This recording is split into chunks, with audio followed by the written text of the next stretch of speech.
call the meeting to order, and I'd like to thank everyone for being here today.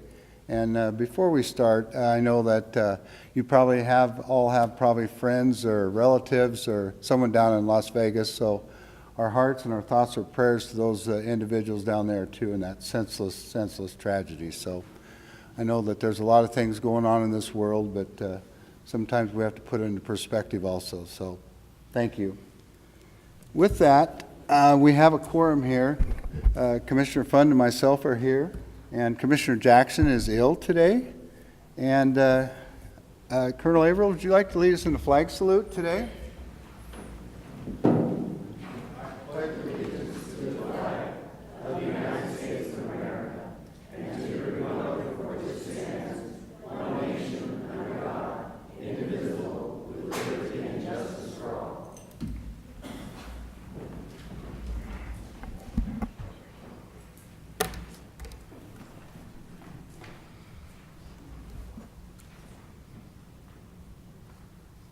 Okay, Mr. Owens, you're up. And thank you for being here.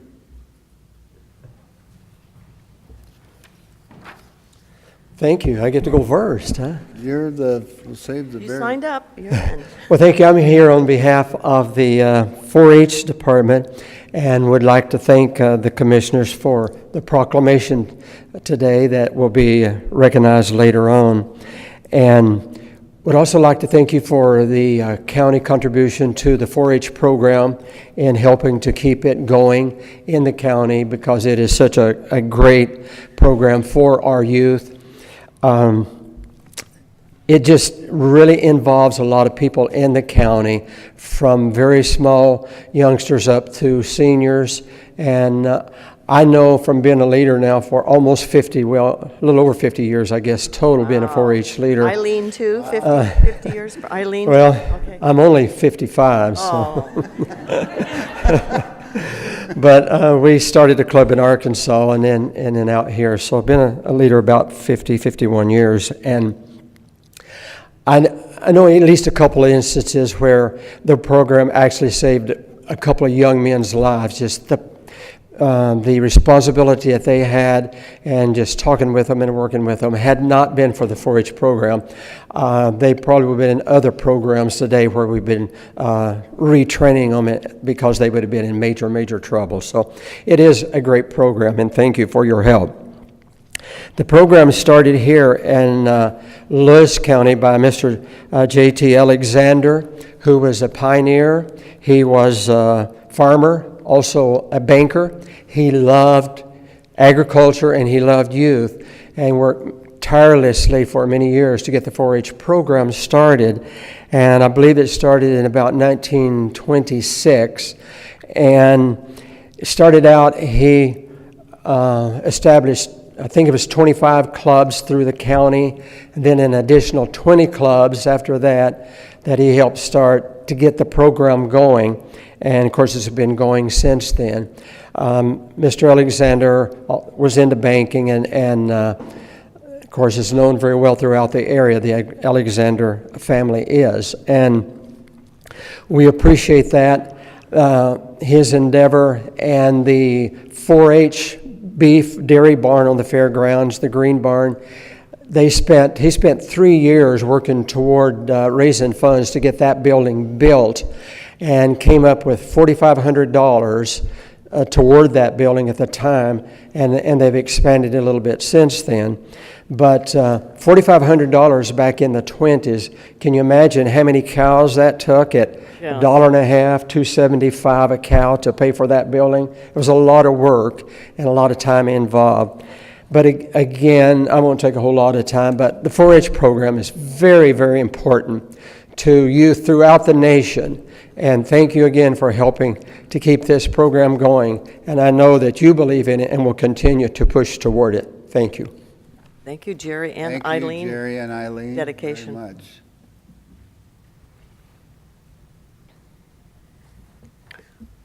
No more public comment. No more. I move that we approve 4 presentations with 4 proclamations. Second. So Fire Prevention Week, and Rick Mack from Riverside Fire Authority, would you please read our proclamation? Thank you. Thank you, Rick, for being here. Whereas the Lewis County Board of County Commissioners is committed to ensuring the safety and security of all those living and visiting Lewis County, and whereas U.S. fire departments responded to 365,500 home fires in 2015, according to the National Fire Protection Association. And whereas U.S. home fires resulted in 2,560 civilian deaths in 2015, representing the majority, or 78%, of all U.S. fire deaths. And whereas newer homes are built with lightweight materials that burn faster than materials found in older home construction. And whereas many of today's products and furnishings produce toxic gases and smoke when burned, making it impossible to see and breathe within moments. And whereas these conditions contribute to a much smaller window of time for people to escape a home fire safely, with people having as little as 1 to 2 minutes to escape from the time a smoke alarm sounds. And whereas a home fire escape plan provides the skill set and know-how to quickly and safely escape a home fire situation. And whereas a home fire escape plan includes 2 exits from every room in the home, a path to the outside from each exit, smoke alarms in all required locations, and a meeting place outside where everyone in the home will meet upon exiting. And whereas home fire escape plans should be developed by all members of the household, and whereas practicing a home fire escape plan twice a year ensures that everyone in the household knows what to do in a real fire situation. Whereas Lewis County's first responders are dedicated to reducing the occurrence of home fires and home fire injuries through prevention and protection education. And whereas county residents are responsive to public education measures which are able to take personal steps to increase their safety from fire, especially in their homes. And whereas the 2017 Fire Prevention Week theme, "Every Second Counts, Plan 2 Ways Out," effectively serves to educate the public about the vital importance of developing a home fire escape plan with all members of the household and practicing it twice a year. Therefore be it resolved that we, Lewis County Commissioners Gary Stamper, Edna J. Fund, and Robert C. Jackson, do hereby proclaim October 8th through the 14th, 2017, as Fire Prevention Week throughout this community. We urge all people of Lewis County to find and develop a home escape plan with all members of the household and practice it twice a year, and to participate in the many public safety activities and efforts of Lewis County's Fire and Emergency Services during Fire Prevention Week 2017. Done in open session this second day of October 2017. Thank you, Chief. Thank you, Chief, and thank you for all your hard work. Thanks for having me today. And what's happening next Monday? Pardon me? What's happening next Monday? Oh, next Monday. Well, we will collect this week our posters for our annual fire prevention poster contest. They will be judged. Thanks in advance, Commissioner Fund, for your participation in that. They will be judged on Monday, the 9th, and we will go immediately from there to here, maybe to show off our winners. So thank you for all your work. And I know it really hit home a year ago, March, when we lost 3 children in a fire. And this is something we have to take very seriously. Absolutely. Thank you very much. Thank you for your work. Thank you.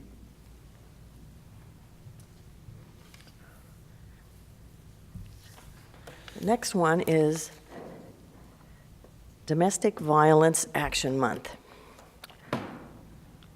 Whereas Domestic Violence Action Month is intended to draw attention to the fact that domestic violence is widespread and impacts every member of Lewis County.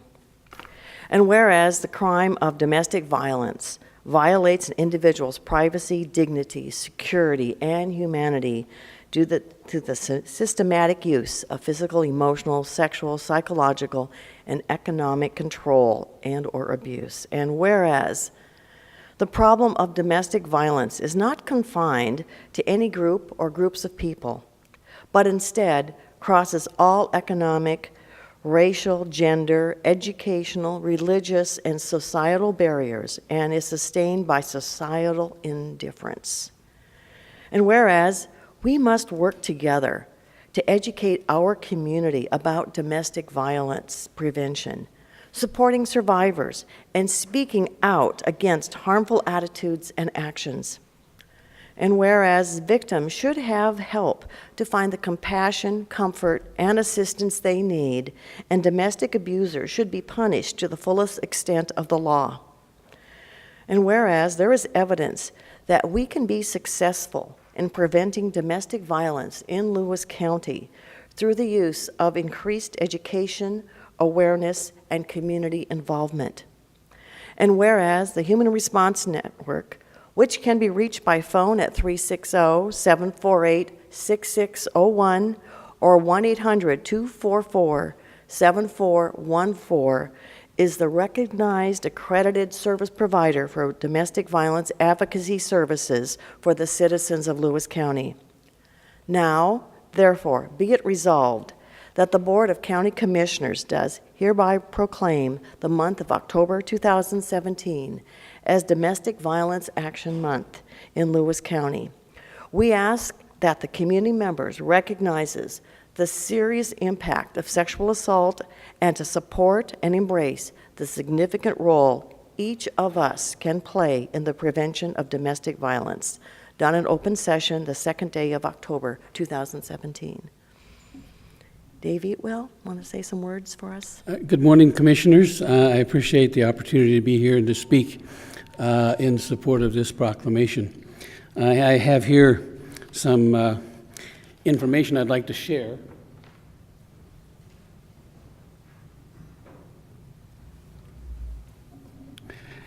And basically, what you're looking at there are how our workload has grown over the last few years. You can see that going from 2015 to 2016, which is the last years for which we have comprehensive data, we have our crisis hotline numbers have more than doubled. And the number of, though the number of women and children in our shelter have not gone up, only 9%, that's because our shelter has been at capacity for the last 18 months. And the number of bed nights, that is, how many heads are in a bed, has gone up 45% in that time period. We don't have any empty nights. And unfortunately, our unmet requests, that is, when someone calls and said, "Can you shelter me and my children?" have gone from 64 in 2015 to 496 in 2016. So those are folks that you could not help because Yes. of lack of resources, lack of beds. And each one of those requests was a request, and it could have been an individual woman, or it could have been a woman with 3 or 4 or 5 kids. The second sheet actually compares all of 2016 with just last month, the month of August. Our crisis hotline in August was 533 calls, which if you multiply that out over 12 months, comes up well over 6,000.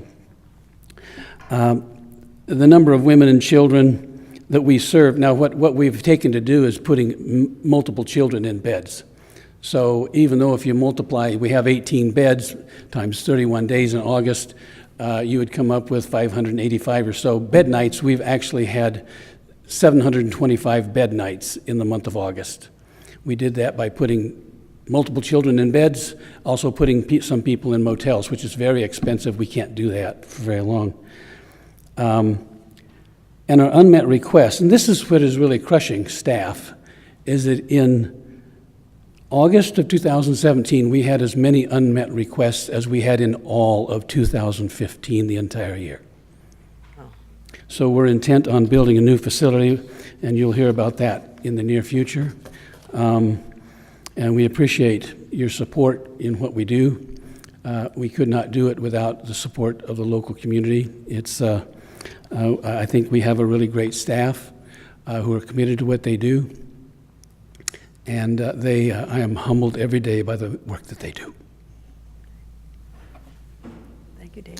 Thank you. And I might like to draw your attention also to In about 2 weeks, we will have our annual Gala Masquerade Ball, which will be held this year at the new facility at the college. Tickets are available. You can go on our Facebook page or our website and get information on tickets. It should be a great deal of fun. We'll have lots of food, music, big band music from the Sounds of Swing, and a great deal and festivities that you won't be able to get anywhere else. I appreciate the opportunity to speak about this. Thanks for the work you do. Thank you. Thank you.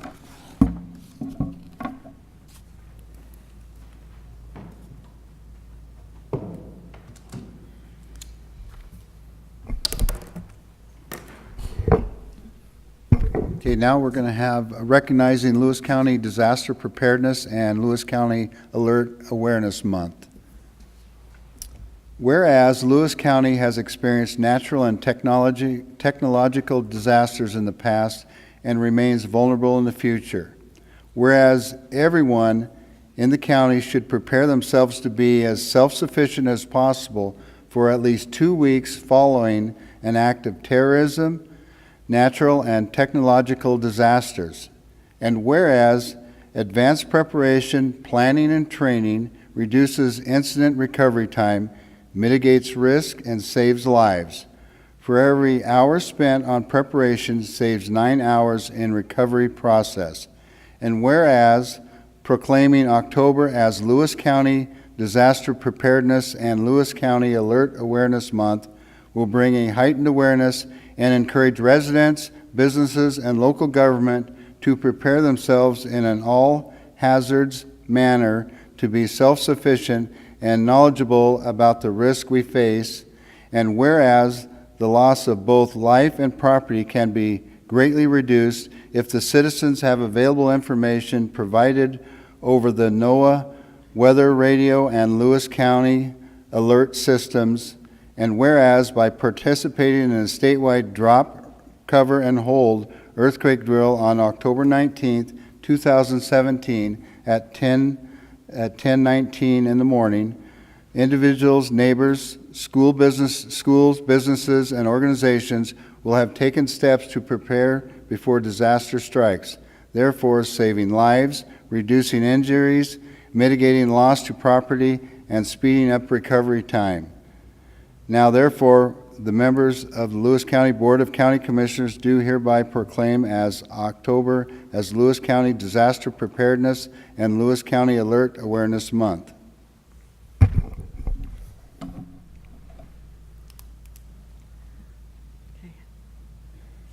Good morning. For the record, Steve Mansfield, Director of Emergency Services.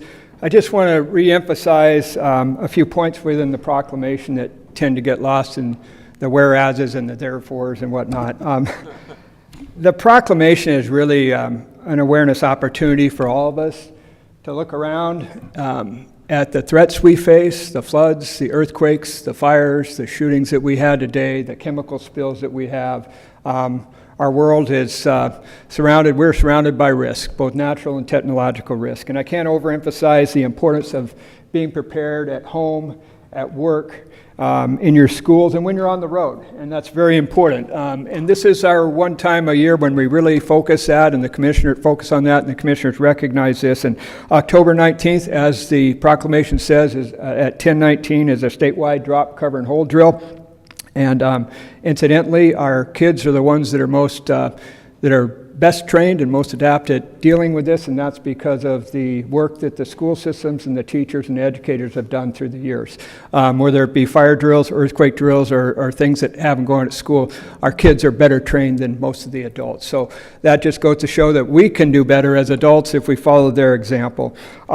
One other thing, a couple other things, a great source of information if you're looking for preparedness information on no matter what that might be is you can go to ready.gov, that's the federal site. It is an extremely well-run site, and I couldn't say this several years back, but everything you need to know about getting prepared, how you do it, making family emergency plans is on this site, and it's free material. So there's no excuse for saying you can't afford it. This is an investment in your time. And the other investment in your time that I want you all, if you haven't already done so, to make is on Lewis County Alert. This is a fabulous system. We used it last week when we had a countywide 911 outage.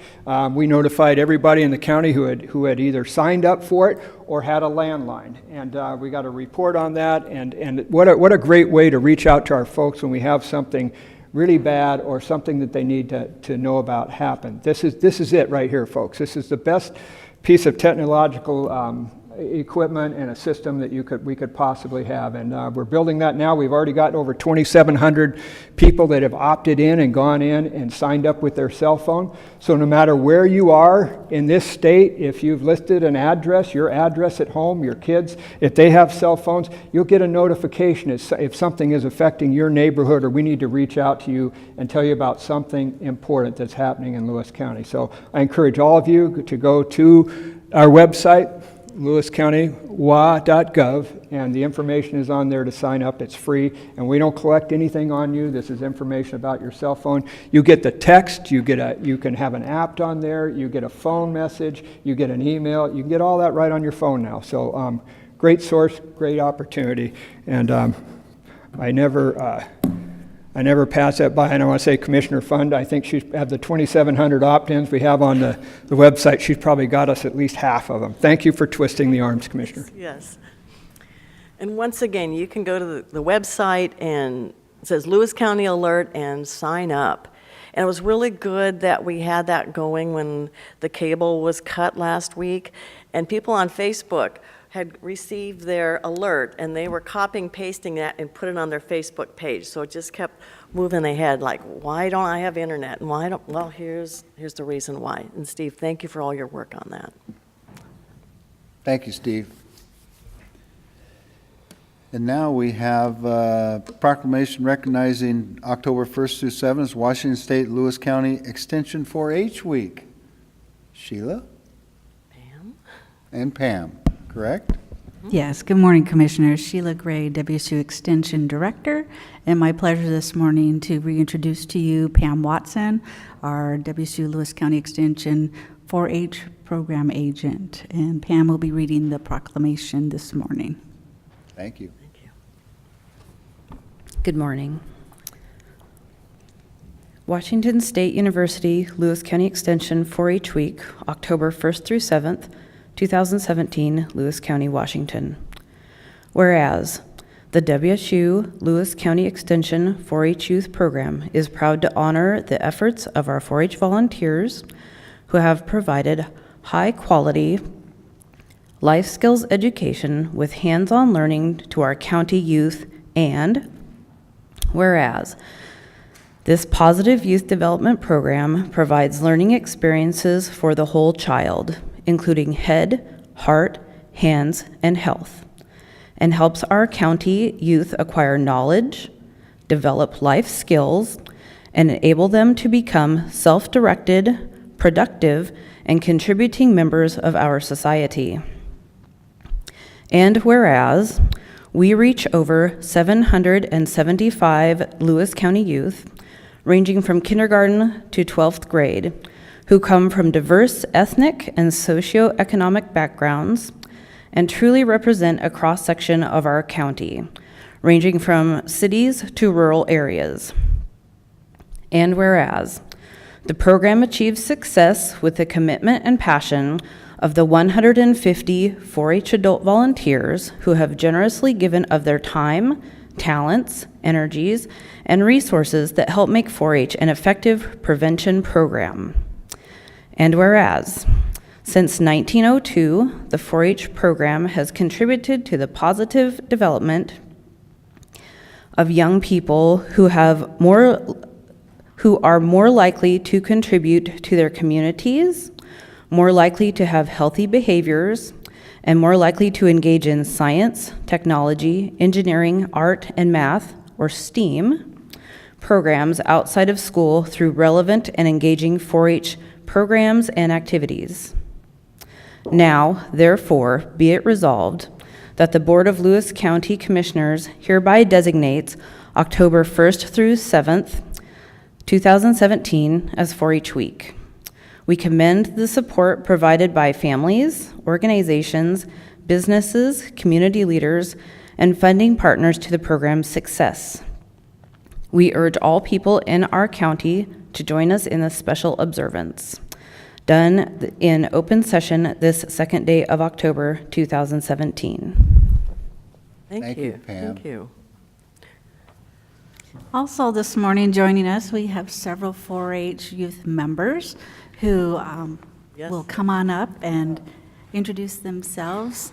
And line up if you want. And Just, share who they are. and we'll get a picture of and you afterwards. all How that about if good we go stuff. from oldest to youngest? How about if we do that? Oldest to youngest, so Okay. that's not me. Yes, I and get give cut us your off. name, where you live, your grade, and the 4-H project you participate in, or projects. My name is Ariella Adams. I'm 15 years old. I am in 10th grade. I do arts and crafts, and I'm from Navavine Go-Getters 4-H Club. Thank you. Hi, my name is Olivia Wiley. I am 14 years old, and I am from Centralia, and I'm a part of the Navavine Go-Getters 4-H Club, and I show market sheep. And I'd like to thank my 4-H leaders, Jerry and Ashley Owens, for giving me this opportunity. Jerry and Eileen, I mean, sorry. That's right. Thank you. And Olivia, didn't you go, you did also a demonstration this last year too? Yes, I also did a 2-hour cooking demonstration. And she was the grand champion, I think, of that, right? Yes. Hello, my name is Sophia Wiley. I am 11 years old, and I am from Centralia, and I go to the Navavine 4-H Club, and I show market lambs. And I would like to thank my 4-H leaders, Jerry and Eileen Owens. Thank you. Thank you. Hi, my name is Jacoby Corwin, and I'm from Centralia, and I'm in 6th grade, and I'm from Barking Buddies. Barking buddy. How many dogs do you have? 1, 2? 1, okay. Hi, my name is Sage. I'm from Centralia.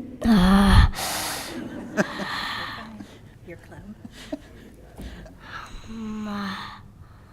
What grade are you in? I'm in 2nd grade. Okay. I'm 7 years old, What's your project? and I do arts and crafts. Okay, great. Thank you.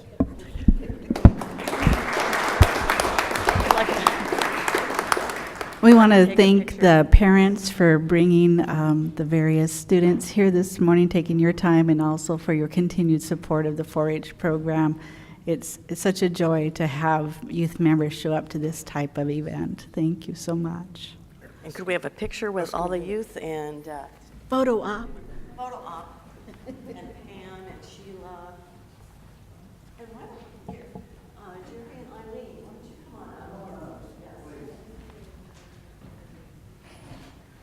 Okay, guys, come on.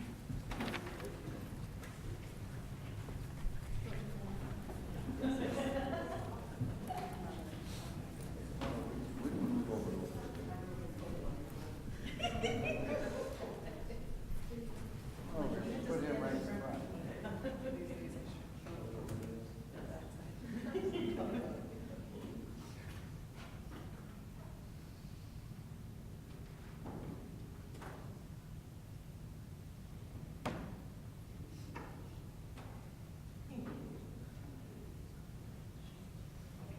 much.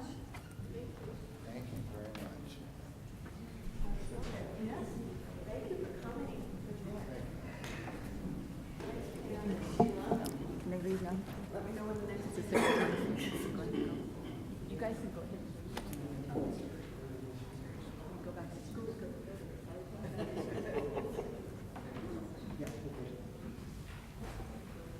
I appreciate 4-H. I was a 4-H member myself, and my brother and sister were. My sister had a Holstein cow that she took to the state fair. She was very involved. I just did sewing and cooking. So, thank you for coming. And I know it's nice to see it's STEAM rather than STEM, it's nice to see that the education world has realized how important arts and the fine arts is in the school systems. And I see they're actually giving a little more money rather than budget cuts. They're actually increasing the funding for those types of programs. So very, very important. Thank you guys very much. Thank you. Okay, a motion is made and second to approve 4 proclamations. Any more discussion? All in favor? Aye. Aye. Opposed? Passed. Okay. I move that we approve the notice item, Resolution 17-288, notice of a temporary closure of a portion of Carlisle Avenue on Alaska to all through traffic. Second. Good morning, Commissioners. Eric Martin, Public Works Director, here to discuss Resolution 288 for the temporary closure of Carlisle Avenue in Onalaska. The closure will be this coming Saturday, October 7th from 9 a.m. to 5 p.m. And it stretches there, as you see on the map, from the north right-of-way line extended of 2nd Avenue to the south right-of-way line extended of 5th Street. And the purpose for the closure is to accommodate the Onalaska Apple Harvest Festival. We've supported them with some donated signs and some, they return them, they're just on loan. But also with the closure for, since the first Apple Harvest Festival, and I think this is the 6th or 7th maybe? Mm-hmm. Anyway, I thought maybe Harry would be here, but he's not, so you have any questions? Thank you, Eric. Okay, thanks. Okay, a motion is made and seconded to approve notice items. That's 1 resolution, 17-288. Any more discussion? All in favor? Aye. Aye. Opposed? Passed. Okay. I move that we approve the consent items, approval of minutes of September 25th, 2017, and Resolution 17-289, approval of warrants/claims against various departments. Second. Good morning, Commissioner. Suzette Smith, Auditor's Office, Financial Services, here to present to you Resolution number 17-289. This is the weekly approval of claims against the various county departments. Last week, we issued 246 regular warrants, numbered 777-402 through 777-490, and 777-645 through 777-801, for a total of $1,234,089.47. In addition, we note the following numbers as a skip-in sequence. These warrants were issued on behalf of our special purpose districts. Their commissions approve those warrants, numbered 777-491 through 777-644. Thank you. Thank you, Sue. Okay.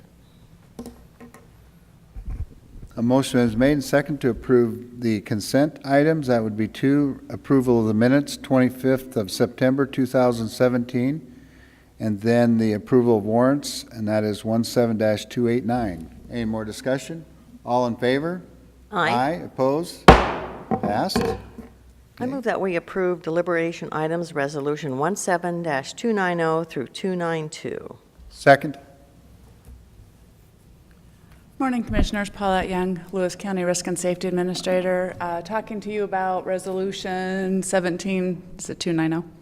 Yes. 290. This resolution is a resolution to approve Law, Lyman, Daniel, Kammerer, and Bogdanovich to represent county employee Gabe Fraze, and also to approve Friedman, Jackson, and Tardif to represent county employees Danette York and Amy Hansen in a litigation case where all 3 are named defendants out of Thurston County Superior Court. This is done in conjunction with County Resolution 03-042, which sets out the parameters of how an employee can ask for and receive indemnification and defense when they're named personally in a lawsuit.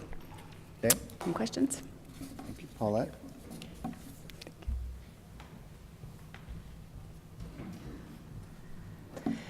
Good morning, Commissioners. Lee Napier, Director of Community Development, speaking on Resolution 17291. The resolution before you is to authorize the Board of County Commissioner Chair to sign the Community Rating System CRS recertification document. So this is something that we do annually. And this is a program that community development, along with the other departments, maintain throughout the year. And the outcome of that is that there is a reduction in insurance rates for our citizens. Any questions? What's our number now? What is our?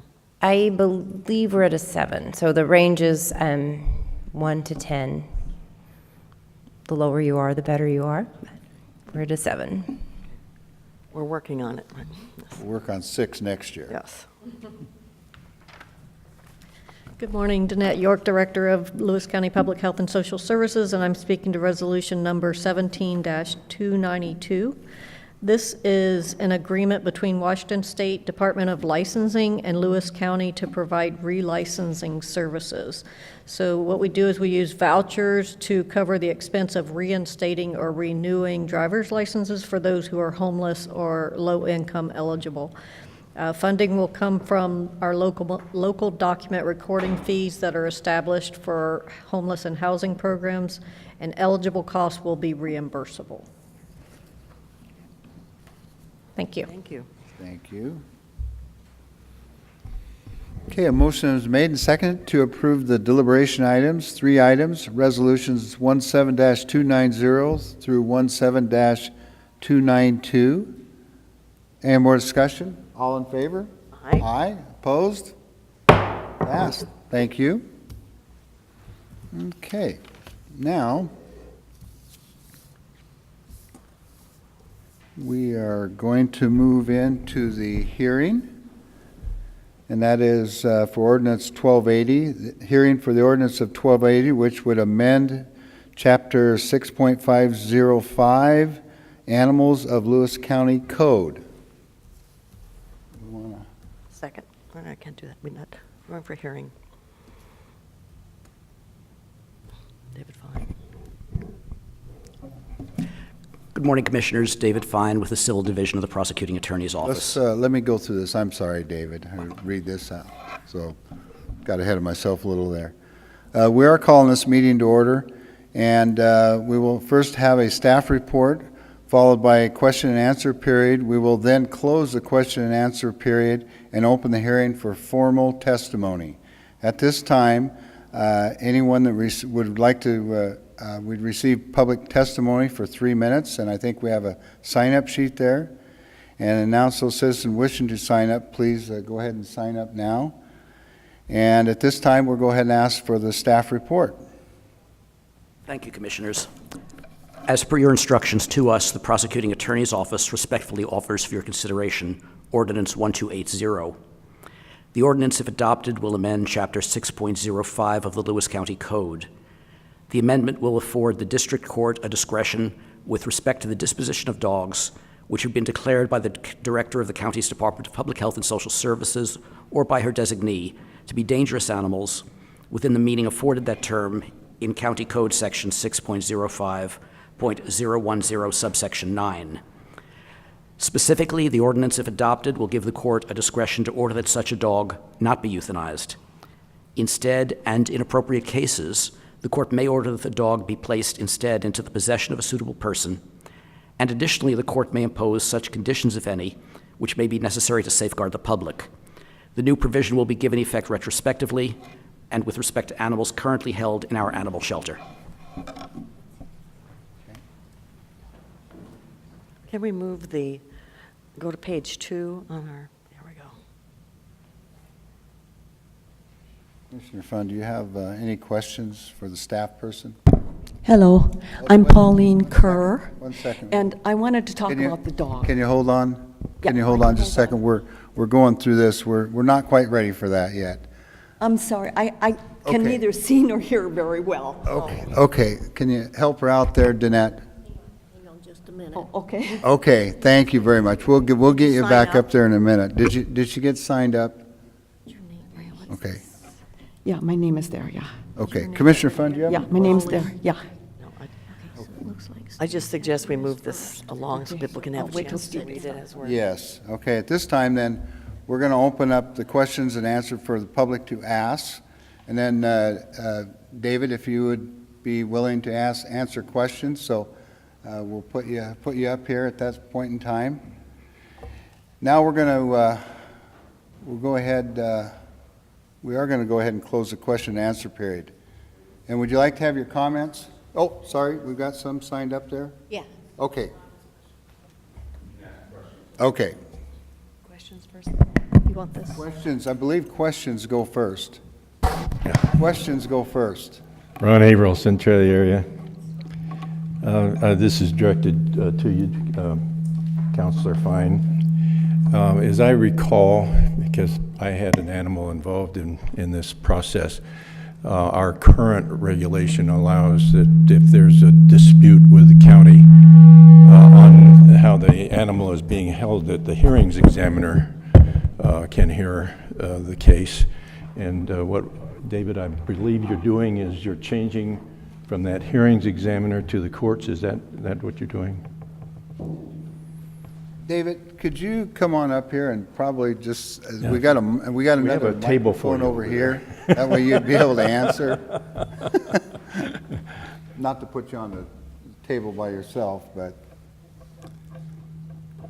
So is this what's known as the hot seat? Yes. The sheet's not. The answer to the question is no. It does. The ordinance would not substitute a hearing before a district court judge for the hearing before the hearings examiner. Under our animal ordinance, and it's an animal control ordinance, it deals with dangerous dogs. And I should say at the outset that the definition of a dangerous dog in Lewis County does not just mean anything that you or I or your neighbors think is dangerous in a dog. The ordinance says that any animal which kills livestock is dangerous. The hearing before the director of the health department occurs first. At that hearing, both sides, the owner of the animal and also the county's animal control authorities, may present evidence. If the director of public health or her designee finds that the animal has killed livestock, it is automatically dangerous. It is to be deemed dangerous. Our current ordinance provides that within 10 days, any person affected by that order may appeal the director's decision to the hearing examiner. That remains unchanged. However, our ordinance provides no remedy at all, unless somebody moves within 10 days. This Board of County Commissioners recognized a couple of months ago that in some cases, perhaps, that 10-day limit could be highly artificial. It may lead to unfairness. It may lead to something other than the very best decision-making. Therefore, a couple of months ago, more or less, the Board of County Commissioners allowed a further appeal in some types of cases. That's an appeal to a district court judge. The legal system would become involved. There's been one such case. In that case, His Honor Judge Buzzard, who presided, made the observation from the bench that the scope of discretion afforded to the district court seemed to him to be too narrow. He was obliged to make an order he really didn't want to make. He was obliged to make an order that a dog be destroyed, when he felt that perhaps there could be other alternatives. The commissioners heard that, and I mean that in a figurative sense. They weren't present in the courtroom, but they heard what the judge said, and they decided to act. They therefore directed the prosecuting attorney's office to do another drafting job, to put into the create an ordinance which, if passed, would put into the county's animal provision, or I should say the animal provision in the county's code, just what Judge Buzzard asked for, a greater scope of discretion, so that even if a dog has been found by the county authorities and by a court to have killed livestock, that's not an automatic death sentence for the dog. In appropriate circumstances, in the discretion of a district court judge, that animal might still be released to a member of the public, and if the court feels necessary, appropriate conditions could be imposed upon the person who's going to be owning the dog to assure that the dog does not present a danger to the community. Have I answered your question, sir? Yes. In a lengthy way, but useful, because I think that it might otherwise be misunderstood, and this is helpful in helping the public understand the reason for the change in the ordinance. So, and I'll talk to that subsequently. Okay, do we have any other questions from the public to ask? Yes. My name's Steve Hecker, and the question I have is about the park. Where are you from? And pardon me? Please state your address also. Oh, I'm from Randall, Washington. Okay, thank you. My question has to do with the part in the proposed change to the ordinance about this part about that any interested party could be named as a plaintiff or a defendant, and that it says within 10 days, hang on a second, any person whom the plaintiff knows to claim an interest in the animal shall also be named as defendant. Within 10 days of the service of the complaint upon Lewis County, it shall make a copy, therefore, to any person whom it believes may claim or have claimed or wish to claim an interest in the animal. I don't really understand what that is saying. Could you explain that a little bit more detail? Is that saying that any person that claimed ownership of the dog, in case there were two different people that stepped forward and said the dog's mine? Or is this saying that the court could decide, or Lewis County could decide that some other agency might have an interest in the court and give the dog to them? I'll just make an observation, then I'll give you a direct answer to the question that you're asking. I'm not trying to evade your question, but I do want to put it into context. The provision you're speaking of is not something which the commissioners are being asked to adopt today. This is an existing provision in our county code. The only provisions in the ordinance that the ordinance will see adopted today is subsection 7, which is at page 3, the underlined material. Everything else is existing law. But let me give you an answer to your question. Under our existing provisions in the dangerous animal provisions of the Lewis County Code, if, for instance, a dog has been abandoned to the animal shelter, the previous owner of the dog, the owner at the time the animal allegedly killed livestock, no longer has an interest in the dog. Somebody else could come forward seeking an order that the dog be released into his or her possession rather than returned to the owner. And in an appropriate case, such as where the animal has, where the first owner is no longer interested in the animal and doesn't want it, our existing provisions in the animal provisions of the county code allow for that to happen. The anticipation was that it would be a human being who's making this application, somebody who has become attached to the dog in some manner or other. We're not looking at some agency or some corporation or some governmental entity to try to take the dog. That's not the expectation. Okay. So, yeah, well, thank you. That answers my question. Thank you. Okay, are there any other questions for Mr. Fine? Repeat his last name. Steve, did you? Oh, he did sign in? Did you? I know, that's what I'm just going to do. Yes, I have a question. My name is Jackie Parague. I live in Cinnabar, Washington. And the provisions in the proposed changes that I'm concerned about are the determination of what restrictions are to be placed on the dog if it's not to be killed. That's solely at the discretion of the judge that heard the case. So he would, can you hear me? Yes, I can hear you. I'm just wondering, you know, if that is the only avenue for that judge to then decide, okay, this is a dangerous dog, even if there's evidence proving they're truly not dangerous? In other words, you know what the restrictions are. You know, they're the dangerous dog signs, the fencing, the insurance, all the things that are required in order for the person to maintain possession of the dog. I'm pausing because I want to be sure to give a complete answer to your question. Okay. The new provisions in the new subsection 7 anticipate that a district court judge, after taking into account all facts which are brought to his or her attention, will decide two things. First, can the dog be placed safely into a home in the community? If the judge answers that question affirmatively, the judge will have to do something else. The judge will have to decide, given all the facts which have come out in the case, is it necessary to impose conditions? Conditions could include, among many other things, a requirement that the animal be kept in a fenced yard. It could include a condition that if the animal is taken from the yard, it will be kept on a leash when out in town. You can imagine all of the conditions that might be appropriate to control an animal. The judge will decide whether it is necessary to require such conditions to be met, or whether the animal, at the present time, does not require any special conditions to assure community safety. It's at the discretion of the judge. Okay. But it is the hearing judge. Hearing judge is not a term we use. Now, I apologize because this is a technical piece of legislation. As I answered in Mr. Heckler's question, said when answering Mr. Heckler's question, there's a requirement that if somebody is dissatisfied with the decision of the public health director that the animal is dangerous, he or she must go to a hearings examiner within 10 days. That was, let's call that the old law. That's the law as it existed in this county until a couple of months ago when the commissioners amended the ordinance to allow other sorts of appeals to occur. Now, even after that 10 days has expired, a person may appeal in some conditions to district court. That too is in existing law. That was created about 2 months ago or thereabouts.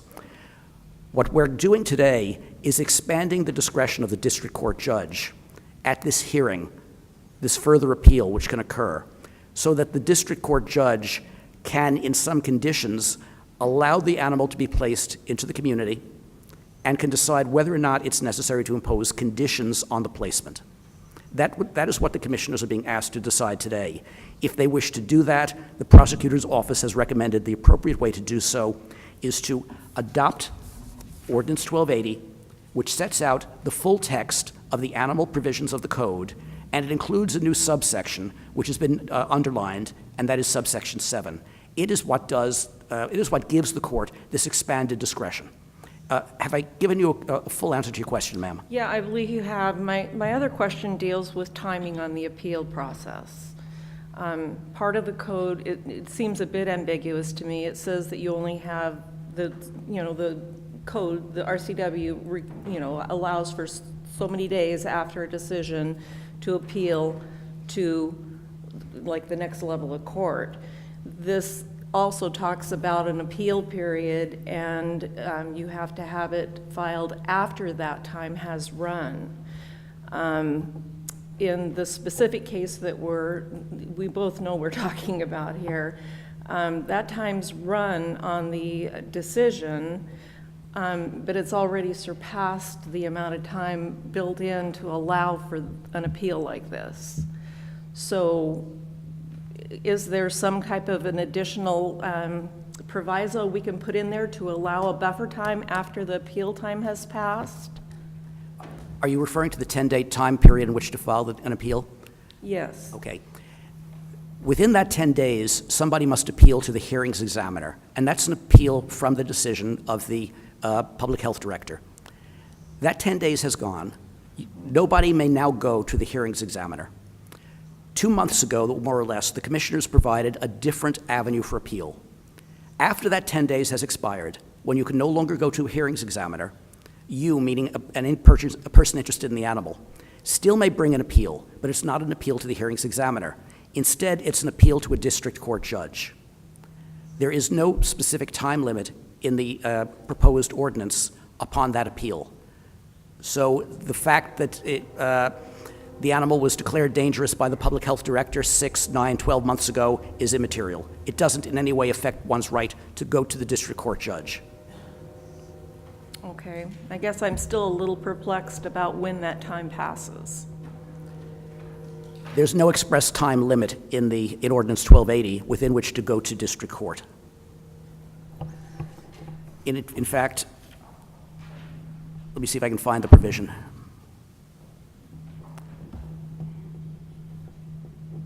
Yeah, the provision in point would be 6.05.155 subsection 1, and there is no time limit imposed to seek relief in the district court.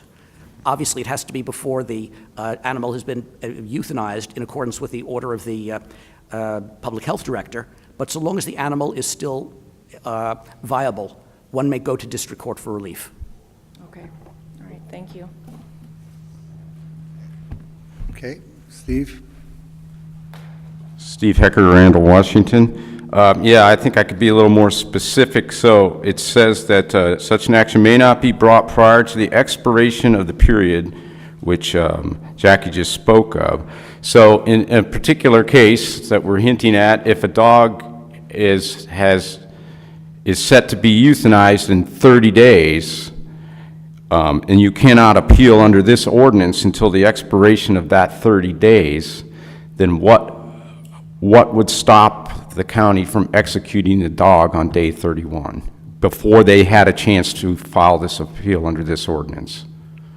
Sir, could you please refer me to the subsection number that you're referring to? I'm trying to... Section 1, Section 1B.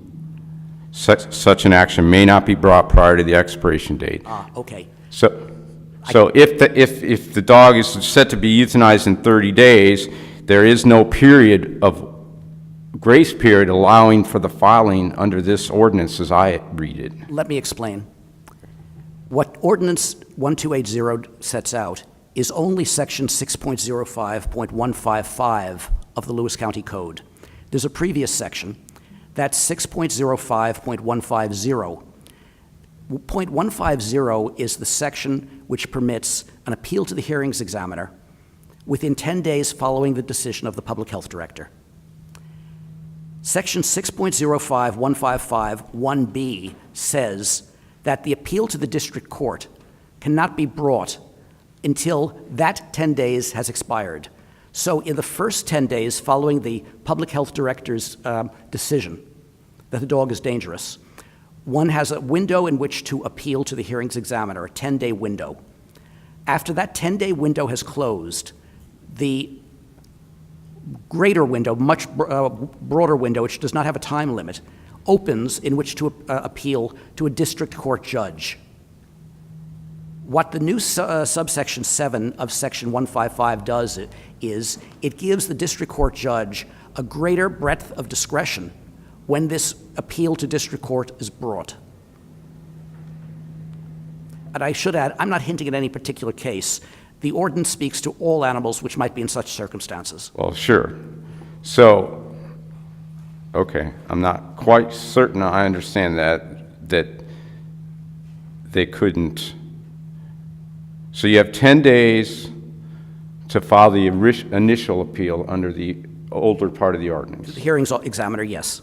Okay, so then you file that appeal, and then that appeal has an appeal period, and you cannot file under this ordinance until after any appeals are settled? Well, three things could happen. After the public health director's decision, three things can happen. Somebody may appeal to the hearings examiner. The hearings examiner may reverse the decision of the public health director and say this animal is not dangerous. The animal goes home. Second thing which could happen, an appeal is brought to the hearings examiner within the 10 days following the public health director's decision that the dog is dangerous. At that point, the hearings examiner affirms the decision, upholds the decision of the public health director, and agrees. We've got an animal that killed livestock, ergo it's dangerous. In this situation number 2, a person then can go to district court and seek a new hearing. The district court judge could do something the hearings examiner could not do. The district court judge could recognize that the animal did kill livestock, ergo it's dangerous. But the district court judge may release the animal nonetheless. That's something the hearings examiner could not do. Under the new provisions of subsection 7, the district court judge will have greater discretion as to when he could do something other than order the destruction of the dog. Now, I said there was a third alternative that could occur. Nobody may have appealed to the hearings examiner. Public health director said dangerous dog, 10-day window only to go to the hearings examiner. Nothing happens in those 10 days. One may no longer go to the hearings examiner. But under our code as amended 2 months ago, with the new provision the commissioners are deliberating upon today, notwithstanding the fact that nobody bothered to appeal to the hearings examiner, the owner of the dog or anybody else who wants to be the owner of the dog can go to district court. And with the additional provisions the commissioners are deliberating upon today, the district court also, again, will have this further breadth of discretion as to the possibility of putting the dog in a home and deciding whether it does need conditions in order to safeguard the community. Now, I have to apologize. This is complex legislation. We're in an agricultural community. I think our county commissioners rightfully regard animals which kill livestock as something which they have to take account of. Many of the residents of this community are dependent upon the raising of livestock for their livelihood. We cannot take it lightly that a dog has killed livestock, Right. but we want to give a judge an appropriate breadth of discretion to do the right thing. Yeah, well, my only concern, I think you know, is that after day 30, a dog couldn't be killed, however that works, but I think you've explained it to me well enough, so I appreciate your explanation. Thank you, sir. Okay. I have just one follow-up. One more question. Is there any reason, considering that you have put, obviously, an emphasis, because we are a livestock community, is there any reason that there couldn't be an additional clause added to the ordinance to amend it to state that the dog can be released back to the person that's the technical owner of the dog, but that they be kept away from livestock without having to have signs all over their yard declaring their dog dangerous? That possibility already exists in the code as amended 2 months ago. The district court judge will consider what precautions are necessary. It could be that in some cases, but not all cases, it's necessary to warn people about the dog's nature. But the judge could equally decide that fencing the yard is good enough. We have a dog that has killed livestock, conceivably, in a hypothetical case, and in such a case, the judge may decide that there is no requirement for signage. It's up to the judge's sound discretion. And I should add that the exercise of discretion is something that highly qualified judges in our community, and we're fortunate to have very good judges, in my opinion, sitting across the street, is something which they do every day, day in and day out. I have confidence that it's probably going to be done right in the vast majority of cases. Okay, thank you. Thank you. Okay, at this time, we're going to close the question and answer period. And David, would you like to have your comments incorporated into the hearing? Please. Okay, thank you. Now we're going to open the hearing for public testimony, and we have some names that are signed up here. Okay, so first off, Steve, do you have any other comments there or questions or comments? We're on the comment period now.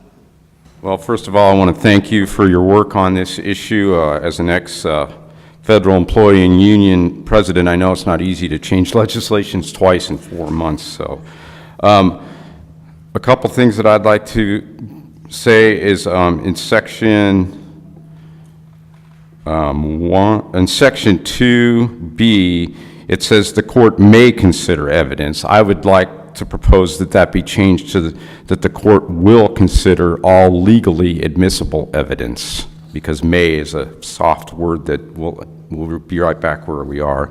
And also that's stated a little bit farther in there that says the court may consider evidence which only becomes available. I propose that it should say will consider all legally admissible evidence. My other comments are just in general, what I don't like about this is that it gives the judge, who may or may not have any experience with animals, complete control. I think that at some point, someone with experience and expertise in animal behavior needs to at least make a recommendation to the judge based on the case. And I also think that it would be good if the owner of the dog could also submit potential solutions to the court prior to any hearings, so that they could prove that their interest in protecting the dog and protecting the public, it would give them the chance to show what they did.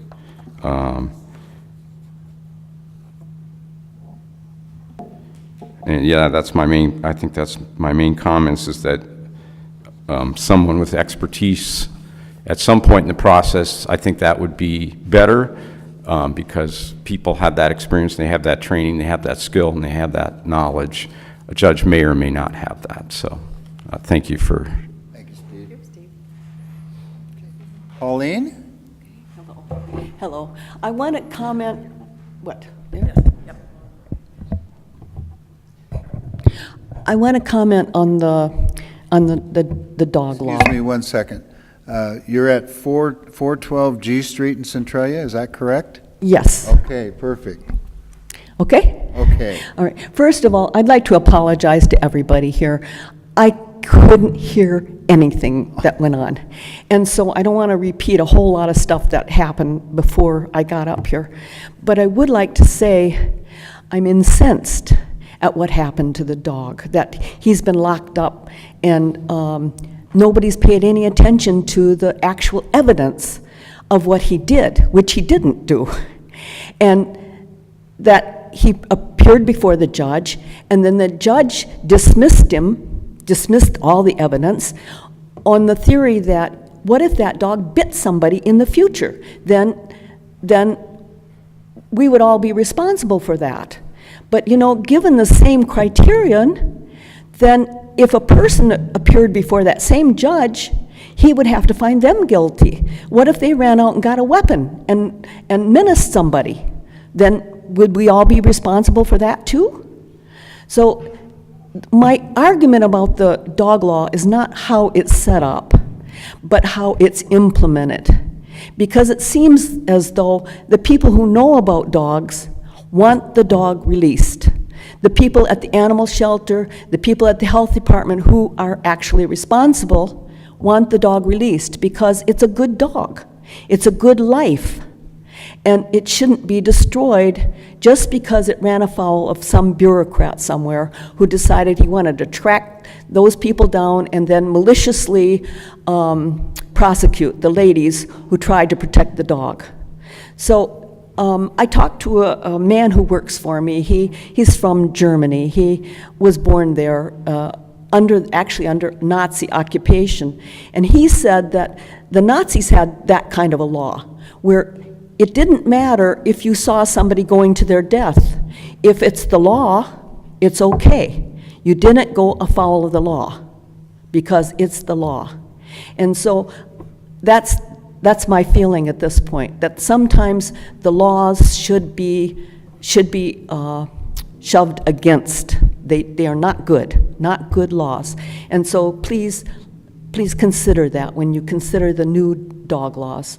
Thank you. Thank you very for much. coming. Thank you, Pauline. Colonel Averill?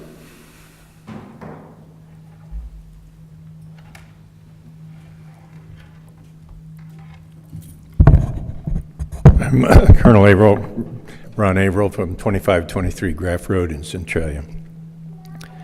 I want to talk in favor of the ordinance that is being proposed as a owner of a Shropshire Terrier,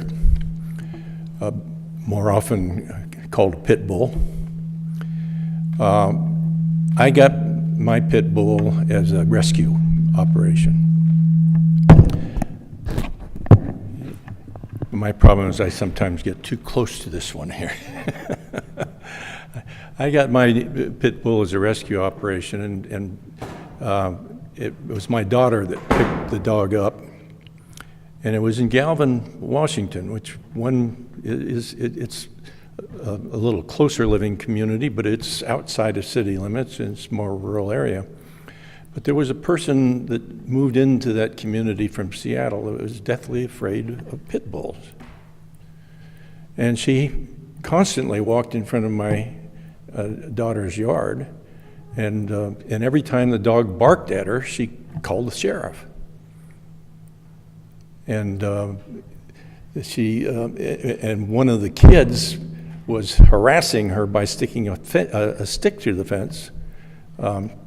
And she got out and claimed it was bit the kid, but there was no sign of it. And the dog was claimed potentially dangerous. Well, the woman kept on making claims against her, and the sheriff kept coming out, and we reached a situation where she claimed that the dog had jumped the fence, and when the sheriff arrived, the dog was in the yard. Now, if you're aware of most dogs, once they go out of the yard, getting them back in is no simple task. But the health department then declared her a dangerous dog. And fortunately, it did come before a hearings examiner. And the hearings examiner recognized that the situation was such that the dog, that was not evidence the dog did what was claimed and got off. I took the dog to my house because I'm up on a hill away from the regular community, and I want to tell you that dog is not dangerous. And this community has a large number of pit bulls in them, If you train them right and you treat them right, pit bulls are not as such dangerous dogs. I do want to point out that the hearings examiner role allowed this situation to be judged, and we were able to get the dog safely protected. However, and I'll finish up very quickly. However, it's an administrative court, and the latitude in an administrative court is far, far less than it is in a regular court. And so I believe that allowing this to go before a district judge is a right thing to do, and I do support this. Thank you, sir. Jackie?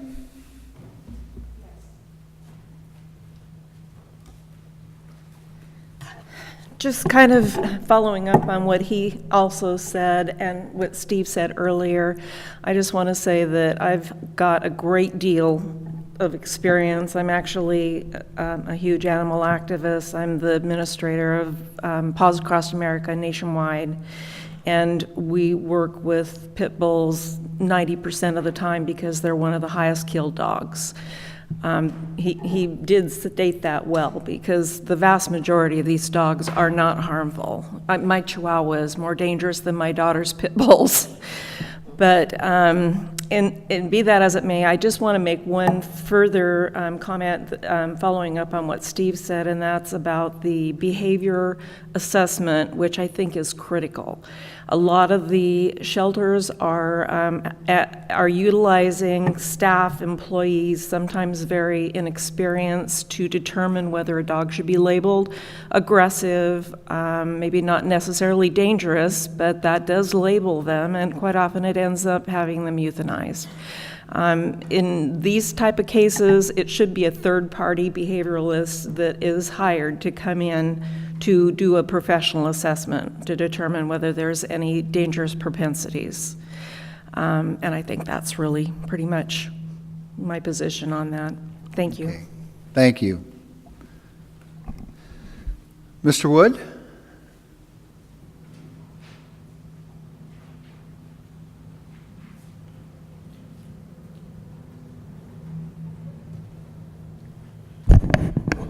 Bill Wood, 132 Herschel Road, Chehalis. Are we still talking dogs or something else?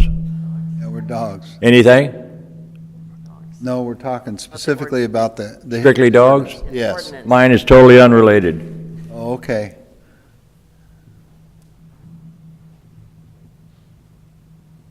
After we adjourn today, I'd be happy to take your comments as far as you can come up, and we can talk about it, and we'll go from there. Okay?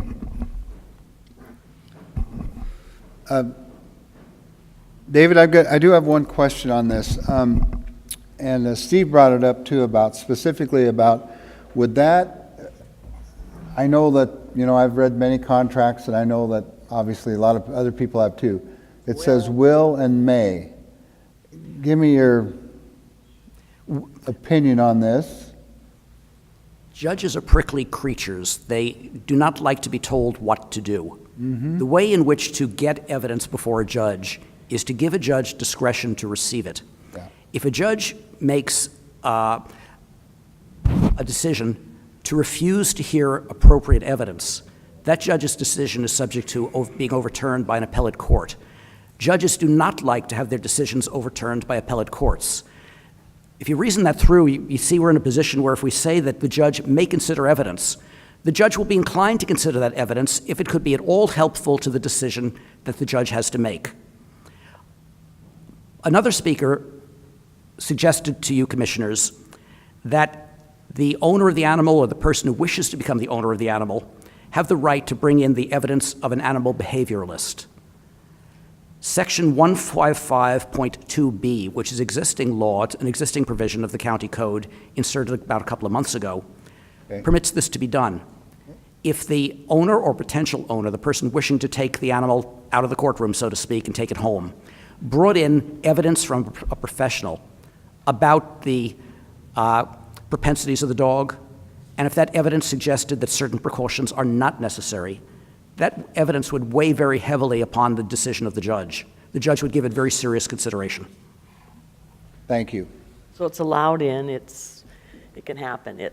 Yes, it's most definitely allowed in, and if admissible evidence is rejected by a judge for no good reason, again, that judge's decision is subject to appeal. Therefore, the judge will allow in evidence which is reasonably related to the matter before the court. It's going to get in. Okay? Okay, thank you.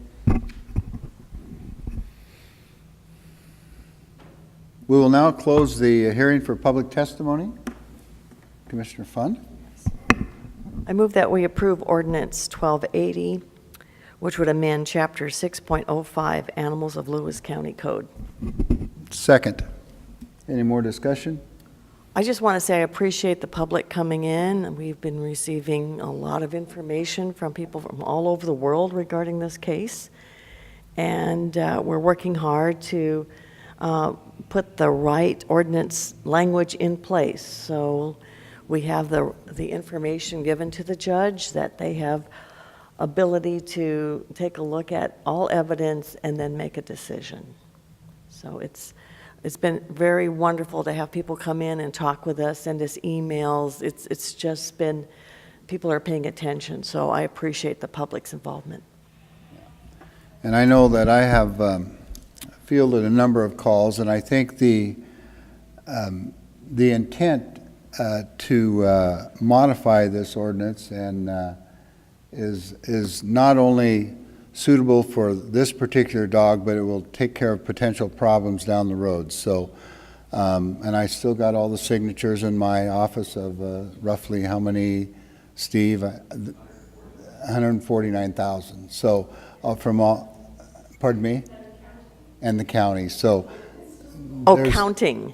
And counting. So there's a lot of people that's very, very interested, and I think that I will tell you right now, and this is from a personal standpoint, there is probably sitting in this room, there is not one non-animal lover in this room. So that's why we're doing the very best we can to all possible to rectify this particular situation. So thank you. Thank you. And thank you, David, for all your work on that too. You're welcome, Commissioner. Okay. Okay. All in favor of the ordinance hearing for 1270, which would amend Chapter 6.05? 1280. 1280, I'm sorry. Second. Of Animals of Lewis County Code. Second. All in favor? Aye. Aye. Opposed? Passed. Okay. Thank you. Now, Commissioner Fund, for the good of the order. Good of the order. Always like to review what's been happening in Lewis County this last weekend, and Steve and Commissioner Stamper, we were all up at the Packwood Oktoberfest, first one.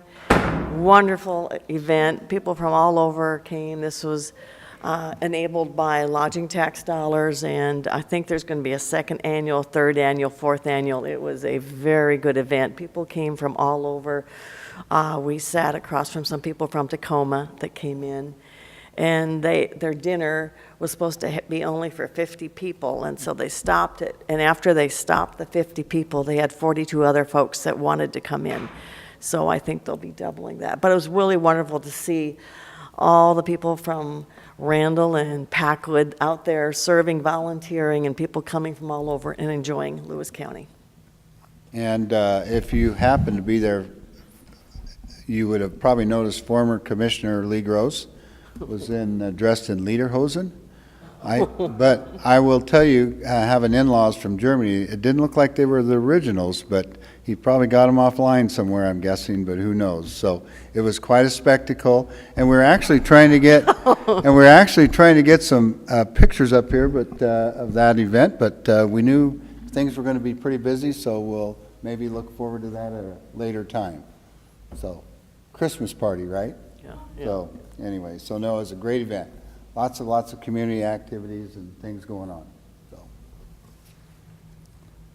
I was going to say, I sat next to the owners of a hotel in town, and they were from out of state when they bought it, and they said this year they have been so busy, and usually things kind of taper off in September, and it's so busy, and they had to have somebody come to their hotel to still be there while they came to the dinner, and then they had to rush back because it was so busy. Music.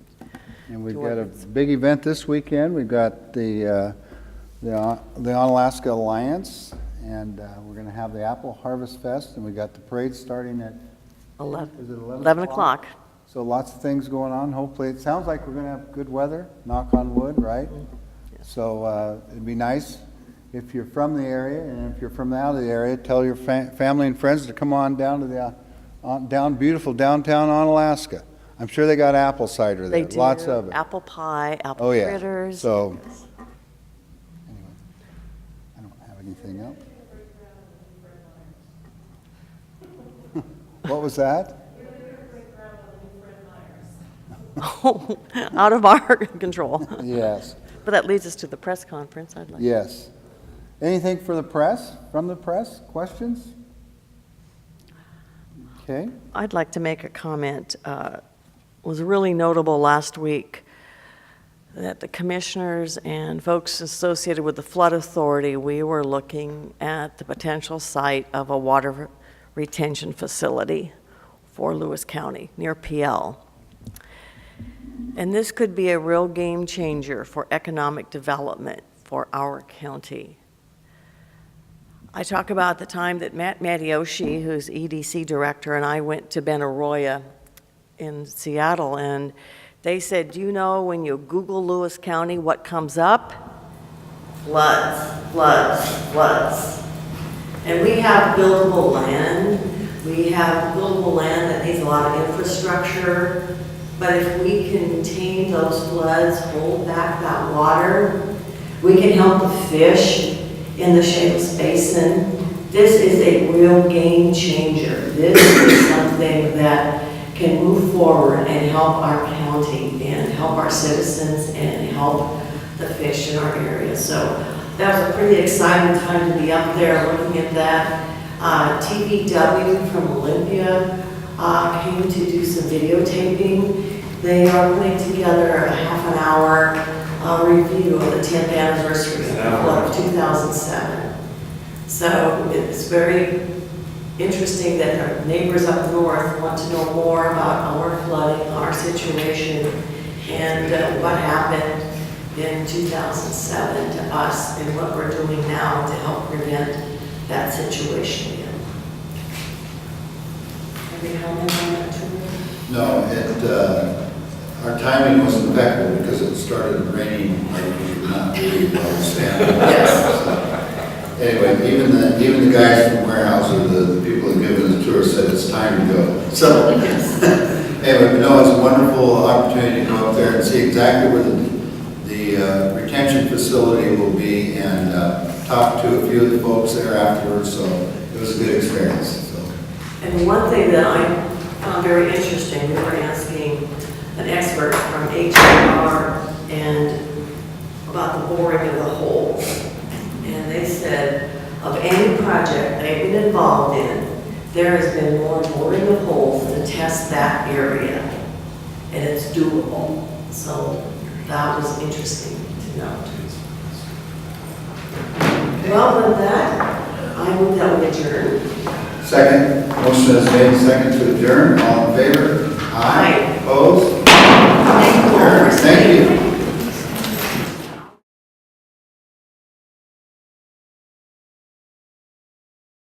You are invited to immerse yourself in the beauty of nature in all four corners of Lewis County, Washington.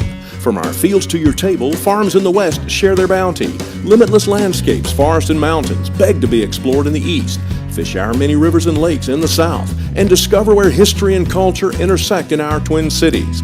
Explore it all by visiting our Facebook page and plan your next getaway at discoverlewiscounty.com. Culture, history, and adventure all come alive when you discover Lewis County.